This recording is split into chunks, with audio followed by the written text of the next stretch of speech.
नमस्कार शेतकरी मित्रांनो, जय शिवराय. बांधवांनो, राज्यामध्ये अवकाळी पाऊस लवकरच प्रवेश करणार आहे. राज्यामध्ये 8 तारखेनंतर 7 तारखेला काही भागामध्ये वातावरण बिघाडीचे संकेत आहेत. ते संकेत अशा पद्धतीने असणार आहे. राज्यामध्ये 7 तारखेला तुरळक ठिकाणी ढगाळ वातावरण होणं, वातावरणामध्ये एक झालेला बदल देखील आपल्याला पाहायला मिळणार आहे. आणि गरमीची लेवल देखील याच काळामध्ये नागपूर, अकोला, अमरावती परिसरामध्ये तसेच पूर्व विदर्भ सर्व जिल्ह्यामध्ये एक ढगाळ पद्धतीचं वातावरण पाहायला मिळेल.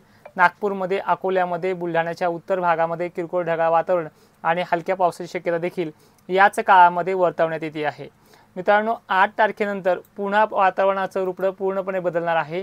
जालना जिल्ह्यामध्ये, दक्षिण भागामध्ये तसेच 8 तारखेला संध्याकाळच्या वेळेला पैठण परिसरामध्ये, पाथर्डी परिसरामध्ये, जालना, बीड, लातूर परिसरामध्ये, हिंगोली, वाशिम परिसरामध्ये प्रचंड प्रमाणात ढगाळ वातावरण देखील होईल. काही ठिकाणी पाऊस असणार आहे. मोठा काही पाऊस 8 तारखेला नाही आहे.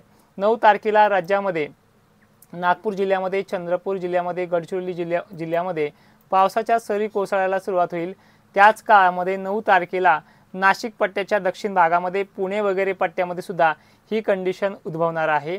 तसेच अहमदनगर परिसरामध्ये ह्यावेळेस मात्र चांगला जोर राहणार आहे. दक्षिण भागामध्ये याच्यामध्ये विशेष करून असणार आहे. यामध्ये अकोले परिसर सुद्धा, श्रीराम परिसर, छत्रपती संभाजीनगरचा मनमाड, चाळीसगाव, वैजापूर परिसरात सुद्धा या 9-10च्या दरम्यान हा पाऊस असणार आहे. बीड जिल्ह्यामध्ये बार्शी परिसर, धाराशिव परिसर, लातूर परिसर, सोलापूर परिसर, पंढरपूरचा उत्तरेकडील भाग असणार आहे.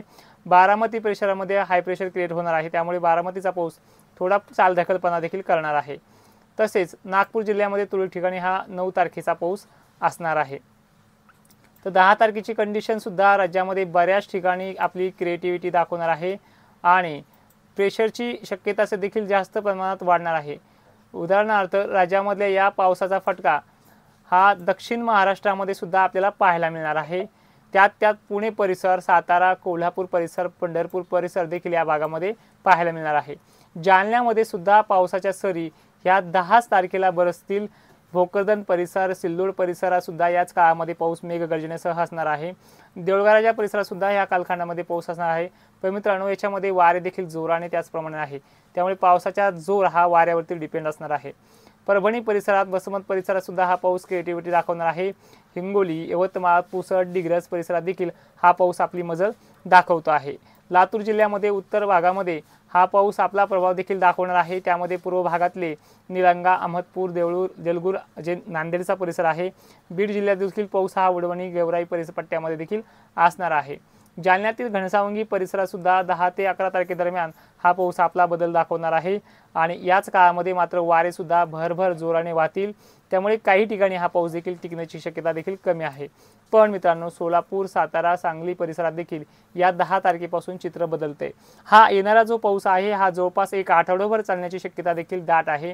त्यामुळं येणाऱ्या आठवड्याभराच्या पावसामुळं एक बाकीच्या राज्यामध्ये सुद्धा याचा परिणाम आपल्याला पाहायला मिळणार आहे.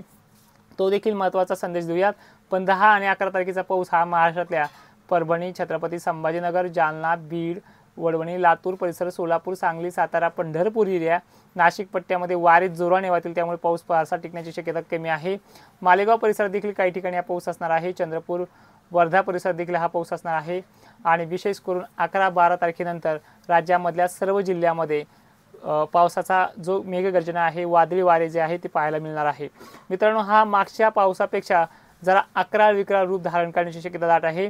कारण की याने छत्तीसगड, तेलंगणा, आंध्र प्रदेश, झारखंड अशा बऱ्याचशा राज्यामध्ये आपला प्रभाव हा 95%पेक्षाही अधिक वाढवलेला आहे. दक्षिण भारतात सर्व राज्यामध्ये, महाराष्ट्राच्या खालच्या दक्षिण भारतातल्या सर्व राज्यामध्ये हा अवकाळी आपलं रूप धारण करतोय. मागच्या उन्हाळ्यामध्ये असा प्रचंड अवकाळी कधीच आलेला नव्हता. त्यामुळे भारताचा जवळपास 60 ते 70% भाग हा अवकाळी व्यापणार आहे. यामुळे मान्सूनच्या पावसावर देखील काहीतरी परिणाम होणार आहे. तो आपण रिपोर्ट देखील याच्या मागे दिला आहे. आणि त्याचबरोबर 15 मेला तर आपला फायनल रिपोर्ट असतो, ज्यामध्ये कोरडे टाकणाऱ्या तारखा वगैरे सुद्धा आपण मान्सूनची ॲक्युरेसी असणारी तारीख देखील जाहीर करतो. आपण त्या गेल्या वर्षी सुद्धा सांगितलं होतं की या तारखेच्या अगोदर पाऊस येणार नाही. ते देखील रिपोर्ट तुम्ही पाहिले होते. एक्झॅक्ट तीच कंडिशन आहे. ज्या मित्रांचे प्रश्न आपण आजच्या थोडक्यामध्ये व्हिडिओमध्ये द्यायचे राहिले असतील त्या मित्रांना विनंती आहे, कालचा लाईव्हमध्ये तुमच्या प्रश्नांची उत्तरे मिळाली आहेत.